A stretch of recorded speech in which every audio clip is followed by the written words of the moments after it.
ॿियो भेण अची थी न रक्षाबंधन ते भाउ खे राखी ॿधाइणा आहे। हाँ हाँ छो न ईंदमि रक्षाबंधन ते बिल्कुलु ईंदमि। मां फुल तयारी करे रखी आहे। पर ॿुध हिन दफ़े इहा रुलियल सोन पापड़ी न खणी अचिजांइ, काजू कतली खणी अचिजांइ। ख़बर अथई न काजू कतली मूंखे केॾी वणंदी आहे। काजू कतली? हाँ हाँ भाउ बिल्कुलु काजू कतली खणी ईंदीमांइ। अभी मजा आएगा ना भिड़ो। पर ॿुध मां बि अहिड़ो जहिड़ो को वॻो न वठंदी मैं। हिन दफ़े मूंखे बि iPhone 16 Pro खपे रक्षाबंधन जी गिफ्ट में, सम्झे?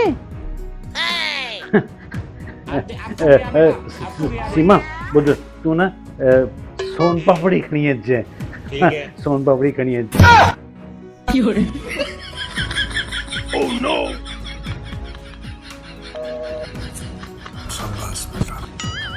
पाण मां कुझु निकिरेसि न ऐं मूंखे चए थो काजू कतली खणी अचे।